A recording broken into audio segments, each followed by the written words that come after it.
स्वतःचं घर घ्यायचं आहे ते स्वप्नच आहे, पण प्रत्येक वेळी काही ना काही घर घेताना अडचण येते का?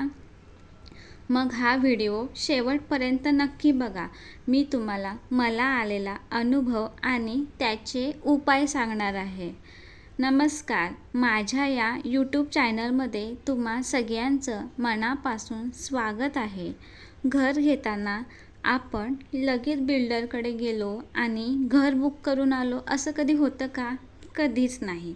कारण त्यासाठी प्लॅनिंग खूप महत्त्वाचं असतं. बजेट, EMI, डाऊन पेमेंट, एक्स्ट्राचे खर्च या सगळ्या गोष्टी आधी पाहाव्या लागतात. पण सर्व प्लॅनिंग करून माझं स्वतःचं घर घेता येत नाही अशा वेळेस आपण काय केलं पाहिजे?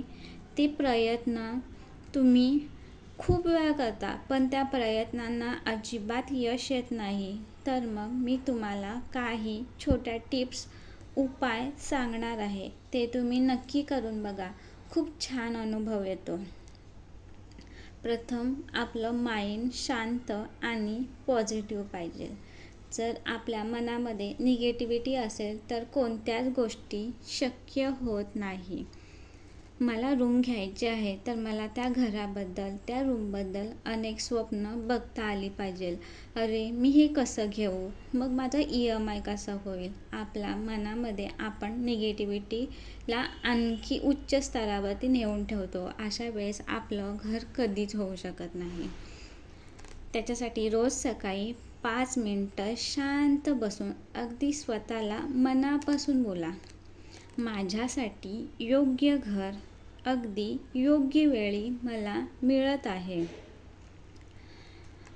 हे 11 वेळा 11 दिवस अगदी मनापासून नेहमी बोला. बघा, तुम्हाला खूप छान रिझल्ट येईल. गुरुवारी आणि सोमवारी घराशी संबंधित कोणतेही कामे करायची सुरुवात करायची, कारण की गुरुवार आणि सोमवार हे दिवस आपल्या घरासाठी खूप लकी दिवस असतात. नेहमी घरामध्ये तुळस लावायची. आपल्या अंगणामध्ये किंवा आपल्या गॅलरीमध्ये तुळशीचं छान रोपटं नेहमी आपल्याला तिथे ठेवता आलं पाहिजे. कारण तुळस ही नेहमी पॉझिटिव्हिटी घरामध्ये पसरवत असते, ती निगेटिव्हिटी पसरवत नाही. आपल्या घरात तुटलेल्या वस्तू कधीच ठेवायच्या नाही. आपल्या तुटलेल्या वस्तू ह्या आपल्या गरिबीचं प्रतीक मानलं जातं.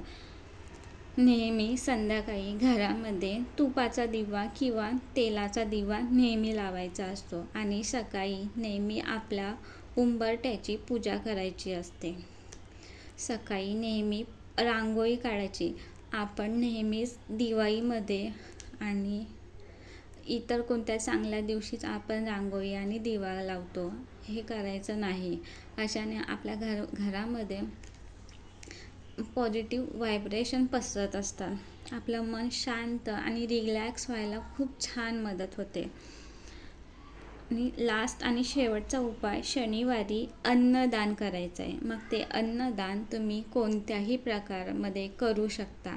तुम्ही आश्रमामध्ये जाऊन अन्नदान करू शकता. जर तुम्ही ट्रेनमधून उतरल्यावरती कोणती लहान मुलं जर तुमच्याकडे खाऊ मागत असतील तर त्यांना देऊ शकता. खाऊ द्यायचं आहे, पैसे द्यायचे नाहीत. किंवा आपण रस्त्यावरून चालताना आपल्याला वयस्कर लोक बसलेली दिसली तर त्यांना तुम्ही खाऊ देऊ शकता. असं कोणत्याही प्रकारचं तुम्हाला जे पॉसिबल असेल ते अन्नदान तुम्ही करायचं आहे. आणि आपल्या गॅलरीमध्ये किंवा आपल्या अंगणामध्ये आपल्याला नेहमी पक्ष्यांसाठी पाणी आणि दाणे ठेवायचे आहेत. त्यांनी आपल्या घरामध्ये पैशाचा फ्लो वाढत असतो. हे उपाय तुम्ही नक्की प्रयत्न करून बघा, नक्की ट्राय करा, कारण की याचा रिझल्ट मला तरी खूप छान अनुभव आला आहे. मी माझी रूम घेताना मला प्रत्येक वेळेस खूप अडचणींना सामोरं जावं लागत होतं. मी हे उपाय केल्यावरती मला माझ्या स्वतःची रूम भेटली आणि मी माझ्या स्वतःच्या रूममध्ये राहत आहे. कारण ती रूम घेताना माझ्याकडे एवढे काही जास्त पैसे नव्हते की मी ती रूम बुक करू शकेन.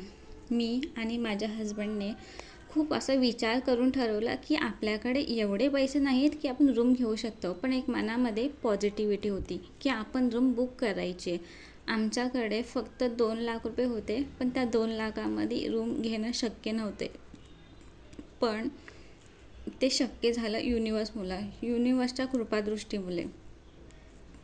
कारण की जेव्हा जेव्हा मनामध्ये वाईट विचार येत होते त्या वेळेस युनिवर्सचं स्मरण करून प्रत्येक गोष्टीला पॉझिटिव्हिटीमध्ये रिफ्लेक्ट करून ती गोष्ट अगदी सहज शक्य झाली. बाकीचा आमचा EMI, आमचा डाऊन पेमेंट करण्यासाठी आमच्याकडे पैसे नव्हते. अशा वेळेस आम्ही खूप वेळा प्रयत्न करून ते प्रयत्न सगळे निष्फळ ठरत होते. मग आम्ही खूप वेळा प्रेयर करून होपनोपोनोची प्रेयर करून जे आमचे 3 लाख रुपये एका व्यक्तीकडे अडकून पडले होते, ते पैसे त्या व्यक्तीने आम्हाला अगदी सहजरित्या अकाउंटमध्ये ट्रान्सफर केले आणि आम्ही आमची रूम अगदी सहजरित्या बुक केली. तुम्हाला मी नक्कीच एवढंच सांगू शकते की कधी पैशाची अडचण, कधी लोन, कधी योग्य घर मिळत नाही, पण काही छोट्या छोट्या गोष्टी तुमची एनर्जी आणि प्लॅनिंग दोन्हीही बदलवू शकतात. आपल्या मनामध्ये जिद्द असली की युनिवर्स सगळं देतो. योग्य वेळ आली की सगळं काही योग्य वेळेत होतच असतो. अशाच नवनवीन व्हिडिओसाठी चॅनलला सबस्क्राईब करा, लाईक करा, शेअर करा, कमेंट